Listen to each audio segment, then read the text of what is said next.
guys, it's me, Ate Jo again. So, kumusta po kayong lahat? At na-miss ko kayo. So, I hope na you are all okay. Ayan, mega love shout out sa lahat ng aking mga subscribers at sa lahat ng aking mga viewers dyan. I hope na you are all okay.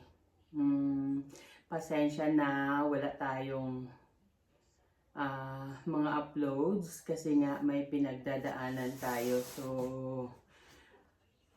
I was diagnosed last May, advanced breast cancer. So, ngayon, nag-chemotherapy treatment ako. Every 3 weeks, 1 cycle. So, natapos ko na yung pang-5 cycle. 1 more cycle left and operahan na ako. So, ayan, pasalamat pa rin ako sa Panginoon na binigyan niya ako ng lakas araw-araw. So, dahil sa nag-chemotherapy treatment ako, hindi ako pwedeng ma-expose sa mga tao, hindi ako pwedeng maglabas lagi. So, nandito lang ako din sa bahay ngayon. Minsan lumalabas din ako, sama ako mag-grocery kasi nga na-miss ko rin lumabas, nakaka-board din dito sa loob ng bahay. Sumasama ako kay Kuya Dani, mag-grocery kami, mag-church. But aside from that, nandito lang ako sa bahay. At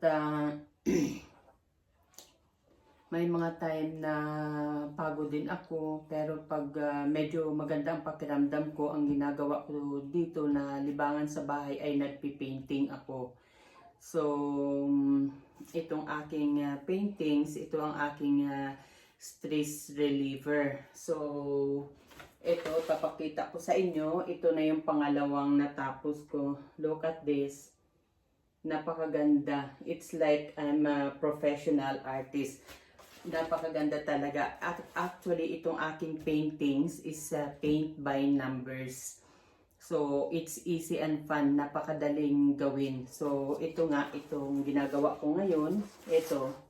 Ayan, flowers half pa lang ito. At saka itong paint by numbers, napakaganda kasi may numbers na yan. At ito yung kanyang mga corresponding colors.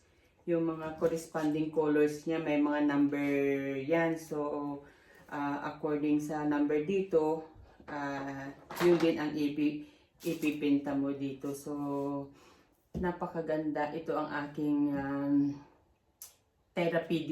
therapist ko ito dito sa bahay. So, ayun, yan lang muna siguro ang ma-update ko sa inyo. And kung medyo maganda ang aking pakiramdam, gagawa ako ulit ng video about sa aking health condition. So, yun lang muna. Stay safe everyone and healthy. And may God bless us all. Dasal lang tayo.